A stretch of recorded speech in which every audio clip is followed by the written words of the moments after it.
Okay, so magandang hapon. So ayan, na-confirm ko na may mga Thai basil seeds. So puntahan muna natin, tas kuha tayo nung kokolektahin nating buto.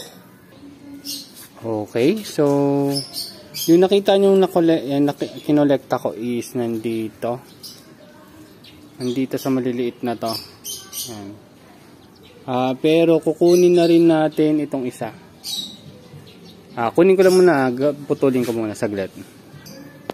Okay, so bago ko pinutol yung isang malaking kumpol, tinesting ko muna yung kung may buto. So, confirm naman. Punta lang tayo sa lamesa. Okay, so ngayon finally, makakapag-harvest na tayo ng Thai basil. So, ang ginagawa ko lang tulad ng nabanggit ko sa inyo dati. So, ito. Wait lang. Kunin lang natin yung pinaka-puno niya.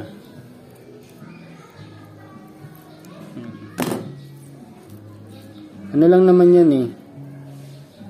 Dito, kita ba? Iso kung dahil against the light eh. Anyway, yan yung maliliit na part na yan. Yan. Yung maliliit na part na yan. Nandyan yung mga buto. So, tingnan natin kung meron dito. Kunin ko lang to. Sige, kung hindi ko makuha, ang gawin nyo, parang pisilin nyo. Tapos, tingnan natin kung may buto. Ayan. Kita nyo, ayan ang buto. Itim. Ayan. So, dalawa. Usually, mga 3 or 4 na makukuha mo sa isang pod. Ito, isa, maliit lang. Ayan. So, 4 sila sa isang ganon. So, ito naman, meron din dapat to. Pero mukhang maliit siya eh. Yan, hindi siya masyado nag-mature. So, wala tayong nakuha doon. So, imagine niyo yung itong cluster against the light kasi. Itong isang cluster na to ng bulaklak. May mga apat na pods ng ganon. So, 4 sila, tapos times 4. So, mga 16. So, 16 yung makuha natin sa isang flower na to, isang ganitong flower. So, ang dami niyan. So, marami tayong makuha. Yun lang. Okay, kuha ko Hindi na natin masyadong aayusin. Pero ang ginagawa kasi, yan, pinipisil-pisil ko lang sila.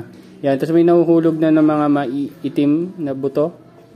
Hindi, kung familiar naman kayo sa basil seeds, madali na silang makita. Tapos ang ginagawa ko lang, kunukuha ko lang yung mga itim, sinisegregate ko lang sila doon sa mga hindi ko na kailangan. So yung mga itong mga kalat na to, ginagawa lang compost. Yan, o kaya diretso na sa potting soil para maging fertilizer. Ayan.